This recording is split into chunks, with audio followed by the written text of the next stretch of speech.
Gimana kabarnya? Baik, Teh. Alhamdulillah. Udah tahu Teteh belum? Belum. Perkenalan dulu ya. Ya. Perkenalkan, nama Teteh Nita Sriwahyuni. Teteh kuliah di IKIP Siliwangi, prodi bimbingan dan konseling. Teteh juga belum tahu kalian. Coba perkenalan dimulai dari sini. Nah, aku Yolanda, Teh. Yolanda, asal Iya. sekolahnya di mana? Dari SMA 1 Cipatat. Kalau yang ini? Nama saya Erna Teh, asal sekolah Semen Cipatat. Baik. Di sini ada yang sebelumnya ada yang udah tahu belum? Tujuan bimbingan kelompok ini tuh apa? Belum dikasih tahu. Belum. Ya udah Teteh kasih tahu ya. Jadi tujuan bimbingan kelompok ini Teteh akan menjelaskan mengenai manajemen waktu.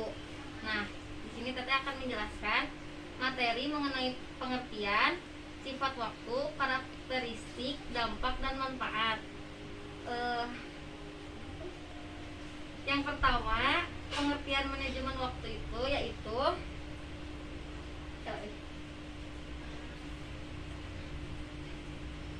manajemen waktu adalah proses pengendalian waktu berdasarkan suatu rangkaian kegiatan yang telah direncanakan dan telah dipertimbangkan berdasarkan kemungkinan-kemungkinan yang kemudian harus dilakukan pengontrolan dalam proses agar maksimal.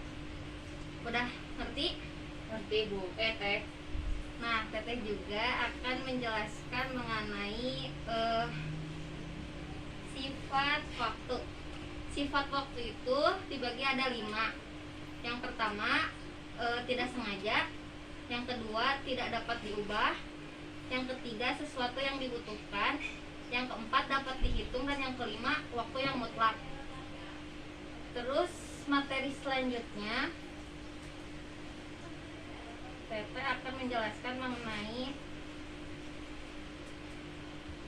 karakteristik waktu. Karakteristik manajemen waktu ada 6. Yang pertama ada evaluasi, yang kedua rencana dan prioritas, yang ketiga eliminasi pencurian waktu, yang keempat delegasi, yang kelima katakan tidak, dan yang keenam rehat. Nah, ini yang paling penting, materi yang Teteh sampaikan yaitu mengenai dampak manajemen waktu. Dampak manajemen waktu dibagi ada 9. Yang pertama,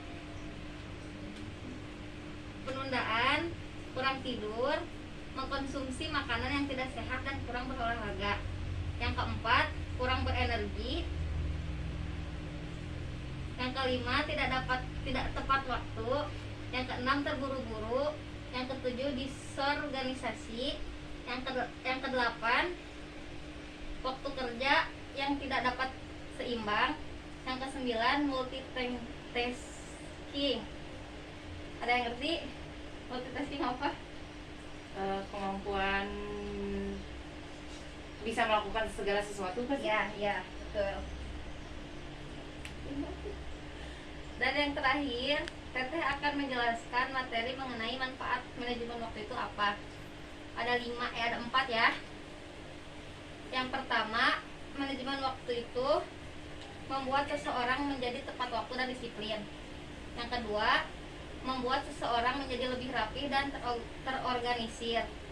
Yang ketiga, meningkatkan moral seseorang dan menjadi lebih percaya diri. Dan yang terakhir, waktu bisa mengurangi kadar stres dan kecemasan.